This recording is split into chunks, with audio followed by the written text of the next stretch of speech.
So how does a bank work? Let me just explain a few things to you to tell you know how the bank works.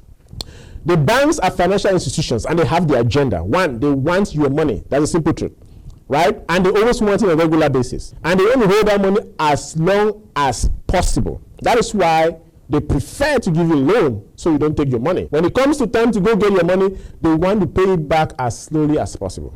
That is how the bank works. That is how the banks work, right? Now let me give you a scenario here. This is what the banks actually do. You are the client, right? And you go to the bank, you put in your money. For every $1 you put in the bank can lend 10 times that amount. It's by law, right? It's by the federal law is law. They can lend 10 times that amount. And when you put in that money in the bank, they pay you 0 to 1% interest, just being generous, because most of the interest you get from the bank, from savings, is like 0.02%, or maybe CDs can give you 1.5, right? But let's assume this is savings, for example. They give you 0.0 to 1%, and guess what? For that 0 to 1%, if you make interest up to $10, the IRS is going to say, "Hey, come on, give me tax from that money." You still have to pay tax. Now, this is what they do. The bank take your money and they give it back to you, right? On a credit card, and they say, "Hey, you have 16 to 24% interest annually." That's what you pay on a credit card. But guess what? Does the bank has money? No. All the monies in the bank belongs to us. The bank has no money. So they take our money, give it back to us. We own the money, and they use the money to make money off from us. That is our money. Guys, can't you see something right here? What if you keep that money and borrow against yourself and pay interest against yourself and still have your principal? That's what I'm talking about. Now, they will tell you that, "Oh, but the banks are secure. I will guarantee my money up to 250K. Now, this guarantee is done by FDIC. So the FDIC guarantees, now this is per institution and not per account. So if you have $1 million in a bank, they can only guarantee you 250K if the bank closes down. And if you have 10 accounts in that bank with 1 million each, you can only get 250 because it is per bank and not per account. Take note of that, right? But now, this is the irony. Who guarantees the bank? FDIC. Do you know the meaning of FDIC? Federal Deposit Insurance Company.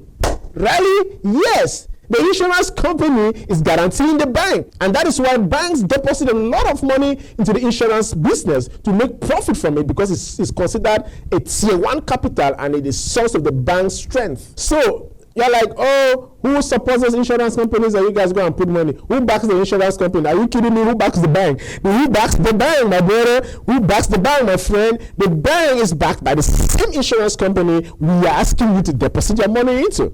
Now, when the banks takes this money, what do? They deposit the money to the insurance company. Now, this is a difference with the insurance company. For every $10 the insurance company has, they can only lend $1. That gives them their stability.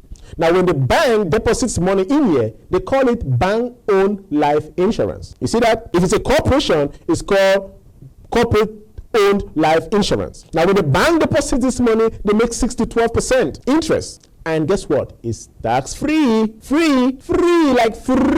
tax-free. And they take this money, give to you back with this interest. Guys, that is how the bank works. Okay, let me put it in a better picture so that you see it better. Now look at this picture. You deposit your money in the bank right there. They give you 4% interest, for example. And let me just be a little bit generous here. 4% interest. And the bank takes that money. They give it to somebody who want to get a mortgage for 7%, and the person pays it to the bank. They take that money, give to somebody who want to get a car note, 8%, and the person pays the money back to the bank. And they take your money, they give it back to somebody who want to do a refurbish, house remodeling, right?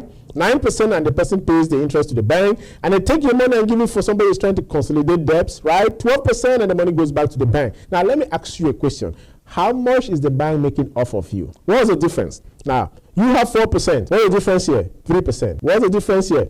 4%. What's the difference here? 5%. And what's the difference here? That's 8%. So if you sum up, you observe that the bank is making extra 20% from your money. So you're like, let me ask you, how much over does the bank make from you? Guess what? The bank makes 500% above you. You kidding me? You make only 4% and they make what? 20. That is 5 more. 5 more from what you make. So they make 5 times 100. 5 times, that's 500% gain on your money. above from what they pay you. Guys, now, what if we take off the bank? And this brings us to our infinite banking concept. What if you take off the bank, pull your money straight to the insurance company right there? You see that green arrow? And you have your own life insurance owned by you. And guess what? You make 6% to 12%, you grow that money tax-free. And how does it work? You see that? Put in your life insurance product, the IUL, one of the policies you can use to guarantee the infinite banking. You borrow from me to build your house. You borrow from me to buy your car. You borrow from me to remodel your house. You borrow from me to consolidate your debt. And guess what? I just put 4% here. Let me tell you, with the IULs, you can go up to 15%. So all this 500% excess stays with you. That's what I'm talking about. So I want you to take the next steps, right?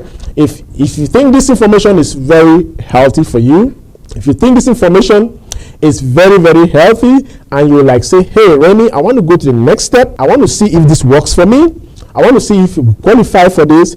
Please become our partner. Click on the button below to become our partner. So guys, when you click on the button below to schedule a call, now this is what's going to happen. It's very easy. We have just, I think, 2 or 3 steps. Now, when you click on the button to schedule a call, what happens is this. It takes you to our calendar, and then you pick a date, whatever date you want, and then you select your time. You can select any date, right? Whatever works for you, and then you pick up your time. Then when you pick up your time, you scroll down, and then you take continue. Now, guys, it's going to pop up the survey. Yeah, this is the pre-qualification questions we need to know to be sure that this something is going to work for you. Now, please, I will advise that you answer these questions with all honesty, because if we don't get the exact answers from your questions, we will actually not know how to design something that is actually going to work for you, or we will not know how to coach you, okay? So you want to fill these questions, make sure you answer all these questions, and once you're done answering the questions, the next thing you want to do is just hit schedule. And then that is it. You're done with booking the appointment. Thank you so much for your patience, and God bless you. I will see you on the appointment.